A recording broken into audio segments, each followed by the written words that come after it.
Hey YouTube, Kier Twig here, bringing you all my Simorgh Yugioh deck profile for post-Rising Rampage. This is the newest of the Simorgh cards we received. Simorgh was actually, I believe, one or two cards beforehand, but it received full support in the Rising Rampage booster pack, having plenty of ways to fully support the Simorgh deck, and I'd say it's actually quite a budget deck as well, not having too many high rarity cards in the set. So one of the easier decks for people to build. The whole point of it, just to shut down your opponent's plays as the original some Dark Simorgh, making sure your opponent couldn't use their set cards, kind of playing off of that style, and all the different ways to get out the two big Simorgh cards we have in the deck. So let's go ahead and get started with the deck profile. So to start off, for the monsters, I run 3 Simorgh Lord of the Storm. Your opponent cannot target this tribute summon card with spell or trap or card effects. You can only use each of the following effects of Simorgh Lord of the Storm once per turn. When a spell or trap or card or effect is activated, quick effect, you contribute 1 Wing Beast monster, then target 1 card your opponent controls and shuffle it into the deck. And when a Wing Beast monster you control is destroyed by battle while this card is in your graveyard, you can add this card to your hand. So you have recycle power with Lord of the Storm, and you also just have options to respond to your opponent with their own cards. A true boss monster for the deck. It also just helps with a lot of setup, and also just being able to use our weaker, lower level monsters to help set up on the field for this card. There's another big help, so you can consistently get this card out onto the field. And I also run 3 Simorgh of Darkness. If you wanted to drop one of these down, or Lord of the Storms to try and put in a Dark Simorgh, you could try that as well. But with this one, while face up on the field, this card is also a Wind Tribute, and you can only use each of the following effects of Simorgh of Darkness once per turn. If you tribute summon Dark or Wind monster, you can special summon this card from the graveyard if it was there when the monster was tribute summoned from the hand, and even if it was from the graveyard this turn. And when a spell or trap or effect is activated, quick effect, you can tribute 1 Wind monster, then they negate the activation and destroy that card. So just more options against your opponent with this one. Having both Simorgh of Darkness and Simorgh Lord of the Storm in the deck is a big key help, just for a bunch of different plays you can do and make off of these cards. They're 2 of your boss monsters, like I said, that you want to get out onto the field, and the whole point of the deck just revolves around having them out and having your opponent not have options against you for the plays that they can try. And for more of the cards that help set up the Simorgh cards, I run 3 Simorgh Bird of Beginning. When this card is normal summon, you can activate this effect. During your main phase this turn, you can normal summon 1 Simorgh monster in addition to your normal summoner set. You can only use this effect of this card once per turn. And if this card is in your graveyard and your opponent controls no cards in their spell and trap card zone, you could special summon this card in defense, but banish it when it leaves the field. Also, you cannot special summon monsters for the rest of the turn except Wing Beast monsters, and you can only use each effect of Simorgh Bird of the Beginning once per turn. So like I said, just easy special summon options from the graveyard. The biggest thing is just answering to your opponent's own cards on their field to get this special summon out, but very, very easy to take care of with this deck. And then you just have that additional normal summon to help get other monsters out onto the field, like Simorgh Bird of Bringing, the level 2 monster of the deck, which we also run 3 of. When it's normal summon, you can add 1 Simorgh card from your deck to your hand, except Simorgh Bird of Bringing. And if this card's in your graveyard and your opponent controls no other cards, just spell trap cards on, you can special summon this card in defense, but also once again banish it when it leaves the field. And you cannot special summon with the same restriction except for Wing Beast type monsters, and you can only use each effect of Bird of Bringing once per turn. So you have the search with this one, the additional normal summon with Bird of the Beginning, as long as you can get your special summons off, and then have these setups being able to special normal, and then you have your plays right then and there. But for the last card for the setup, we also have 3 Simorgh Bird of Calamity, the level 3 monster. When it is normal summon, you can send 1 Simorgh card from your deck to the graveyard except Simorgh Bird of Calamity, and if this card is in your graveyard and your opponent controls no cards in the spell and trap, you can special summon this card in defense. So this one sets up the graveyard plays for you, allowing you then to obviously make use of the no spell and trap card zone, and then special summon out Bird of Beginning or Bird of Bringing to the field. So then you can use their own effects from the graveyard, and just making use of your opponent not having those spell and traps for those effects. Like I said, these 3 cards at 3 are definitely needed just for that easy setup for your 2 bigger monsters in the deck.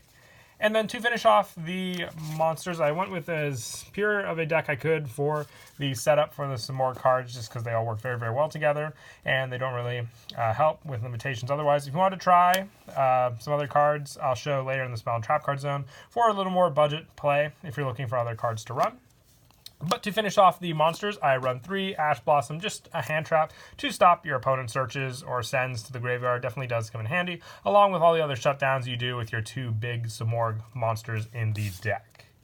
And that is it for the monsters. We'll now move on to the spells. I run 3 Elboars, the Sacred Lands of Simorgh. All win Beast type monsters on the field, gain 300 attack and defense, and you can only use each effect of the following. Elboars, the Sacred Lands of Simorgh once per turn. You can reveal 1 level 5 or higher Beast type monster in your hand. This turn you can normal summon Beast monsters for 1 less tribute, even if this card leaves the field. If you control a Beast type monster, you can immediately after this effect resolves, normal summon 1 Beast type monster. So the level reduction is a big help for sure, since our Simorgh monsters are level 8, so just being able to have them for 1 tribute works all the better with your level 1, 2, and 3 Simorgh monsters, being able to then just have the 1 to go off of, which consistent wise definitely does help, especially when you have the field card set up and you also have, let's say, Simorgh Bird of Beginning on the field, which gives you that additional normal summon along with the 1 for the field spell. And I also run 3 Simorgh Onslaught. You discard 1 Beast type monster to add 2 Simorgh monsters with different attributes from your deck to your hand. You can banish this card from your graveyard to reveal 1 Beast monster in your hand, and if you do, reduce the levels of monsters in your hand with that name by 1 for the rest of this turn, even if this card after they are summoned. You can only activate 1 Onslaught per turn. The search is a definite 3 of. The different names also help just for the fact that we have the Simorgh of Darkness in the deck, making it the dark attribute you search for this card, and then just having the additional level reduction makes it a true powerhouse spell along with the field spell in the deck. And then just for some more field spelled options, I'm running 1 Mausoleum of the Emperor. I've tried it out. I do like it at the 1 just to have those searches available to us depending on what else you want for the deck. And also, since it's now freshly at 1, the 1 Terraforming just for the search, depending on if you want to go for Elboars or Mausoleum. You have the option still with the 1 Terraforming, so we'll enjoy it while we can in the deck. But Mausoleum, like I said, for just the pay of life, being able to get that additional summon is another help for sure. And I also run, since we don't really rely too much on the extra deck in this deck, 3 Pot of Extravagance. This one definitely does help for the draw power when you can use it. If you don't have Pot of Extravagance, you can take out these cards, put in Upstart Goblin. You can even try Blackwing Zephyros the Elite, being another Beast type monster that works with bouncing cards on the field. So you can obviously bounce the field spell to special summon that card back from the graveyard, and also 1 Foolish Burial to help work with the Zephyros spot. So if you didn't want to run the 3 Pot of Extravagance, or if you don't have the card, like I said, 1 Zephyros the Elite, 1 Foolish Burial, and 1 Upstart Goblin to fill in these 3 spots here to replace this card if you don't have it.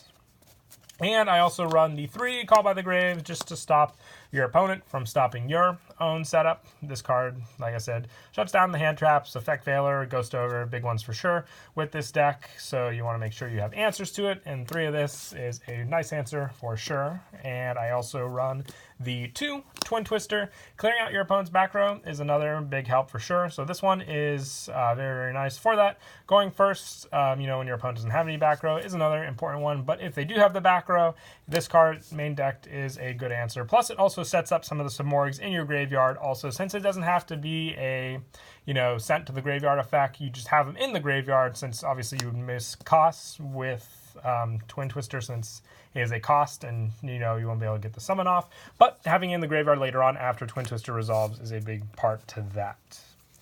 And that is it for these spells. We'll now move on to the traps. I run 2 Harpy's Featherstorm. What's great about this is all you have to do is control a Winged Beast type monster, and until the end of this turn, negate any monster effects your opponent activates. And that's basically it. The rest is a Harpy effect. I just like it for that monster effect negation, having this trap on the field to respond against your opponent's cards. Very, very helpful for sure. And also for more of the shutdown with cards, if you're planning like I said, to take out one of the Simorghs for a Dark Simorgh, I do like to run the 2 Anti-Spell Fragrance just to set up with Simorgh. Very, very scary. Shutting down your opponent's spell cards that they activate with the cards on the field and comboed with Dark Simorgh's own set effect makes for a quite scary combo. And since we have all Wing Beast type monsters in the deck, also with the fact that with Dark Simorgh, being able to count as a wind on the field is another important part of why I like to run the Gozen match, since we only have wind monsters usually out on the field, so this can help against your opponent with a lot of their problems as well. And then for the extra deck, it's just a generic deck, since I once again said we're going off of the generics, but you want to make use of it as fully as you can when you are going up against your opponent.